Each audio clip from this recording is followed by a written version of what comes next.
அரக்கோணத்தில் SDPI கட்சி சார்பில் மத்திய அரசின் வகுப்பு திருத்த சட்ட மசோதா நகல் கிழிப்பு போராட்டம் நடைபெற்றது.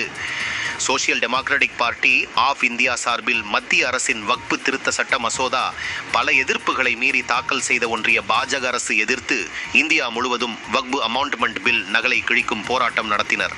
அந்த வகையில் ராணிப்பேட்டை கிழக்கு மாவட்டம் அரக்கோணம் தொகுதி சார்பில் அதன் தலைவர் அமீன் பாஷா தலைமையில் போராட்டம் நடைபெற்றது. இந்த ஆர்ப்பாட்டத்திற்கு எஸ்டிபிஐ கட்சி ராணிப்பேட்டை கிழக்கு மாவட்ட பொறுப்பு தலைவர் காஜா மொய்தீன் சிறப்பு அழைப்பாளராக கலந்து கொண்டு போராட்டத்தை துவக்கி வைத்தார். இதில் அரக்கோணம் தொகுதி நிர்வாகிகள், அரக்கோணம் நகரம் மற்றும் நெமிலி நகர கிளை நிர்வாகிகள் உள்ளிட்ட பலர் கலந்து கொண்டனர்.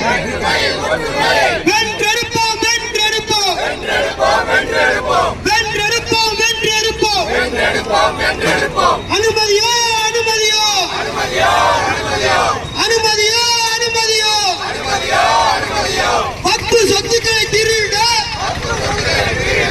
அனுமதியோ அனுமதியோ